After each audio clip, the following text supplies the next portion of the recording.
男孩正在森林走路，此时黑豹嗅到了危机，下一秒，一只老虎猛然一扑，男孩被吓了一跳。接着黑豹与老虎缠斗，可老虎的体格太大了，他使出一爪，黑豹瞬间倒地，男孩发疯般的逃跑，猛虎在后紧随。下一秒，水牛群撞翻了猛虎，男孩趁机跳下了山沟。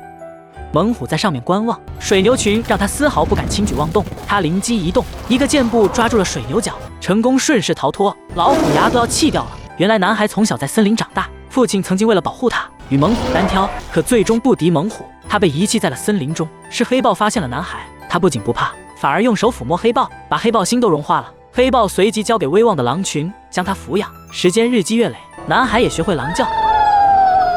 这一年，森林遭遇了有史以来最强的干旱。在干旱期，动物们共同休战，一起来到森林中心喝水。狼妈特意让男孩表现得像只小狼娃，可他终究拥有人类的智慧。别的动物都是低头喝水，可唯独他用壶瓢舀水喝。这异常的做法让动物们争论不休。狼王见状不是办法，刹那间，现场氛围猛然转变。猛虎也来到现场，男孩立刻躲在一旁，动物们吓得纷纷后撤。只见他来到中央，他脸上的伤疤正是人类当年用火把给他留下，所以恶虎对人类仇恨满满。见狼群保护男孩，老虎发出低吼，可现在是休战期，他也不能将男孩怎么样。临走时不忘撂下狠话，待休战结束，要么交出男孩，要么全族陪葬，他迟早会吃掉男孩。狼王紧急召开森林会议，为了男孩的安全，决定让他回到人类世界。男孩与狼妈深拥后，便告别族群。而此时他刚逃脱老虎的抓捕，他坐在野牛上，天空下起暴雨，山上出现泥石流，他立马就跳入水里抓住木杆。男孩在水中挨饿受冻，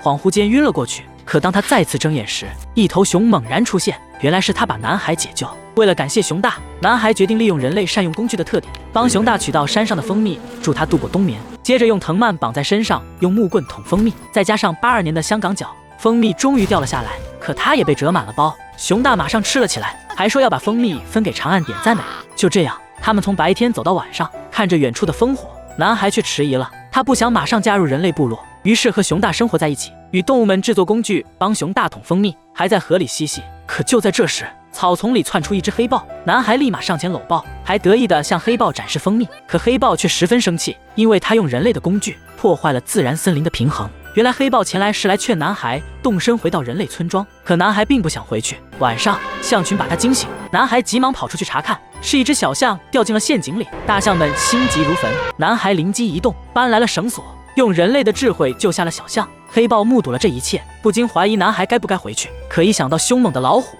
他再次坚定起来。他把一切都告诉了熊大，熊大也只能同意，去找到男孩，谎称自己只是在利用他采蜂蜜，让他麻溜滚蛋。男孩生着闷气，爬上了树。这时出现一只猴子，接着他被抓了上去。黑豹和熊大闻声查看，可却晚了一步，树上的猴群接力般的递送男孩，最终带上了山。眼前出现一座古老的遗迹，最终被带到洞口。黑暗之中，一只巨手伸向一旁的水果，接着一张帅脸猛然出现。男孩好奇这是个什么玩意，巨猿却说话了，原来他是想要人类的火种。火种是动物们最害怕的武器，有了火种，他才能真正统治整片阳光下的森林。我勒个去，这家伙野心不小啊！见男孩不答应，他立马火冒三丈。这时熊大赶来了，用拍马屁的功夫吸引巨猿的注意。黑豹在一旁闭了眼神，男孩立马就逃跑。一只猴子发现了他们，巨猿张开大嘴堵截了男孩，男孩惊恐万分。巨猿却说出了惊天秘密，原来狼王为了保护他，被恶虎一口扔下悬崖。男孩不愿相信，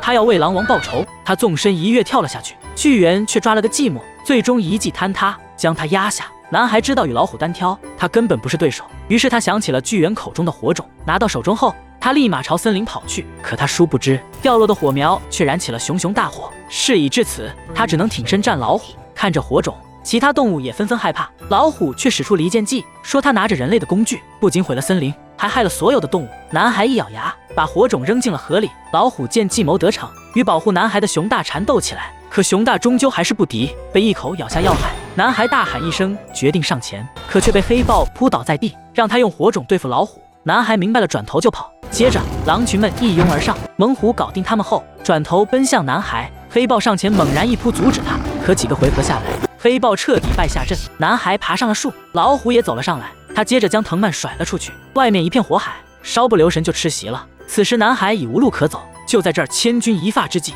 老虎瞬间扑去，他纵身一跃成功逃脱。此时树干断裂了，恶虎手一滑，掉进了火海里，一命呜呼。随后，森林中的大象纷纷赶到，靠着象鼻饮水灭了大火。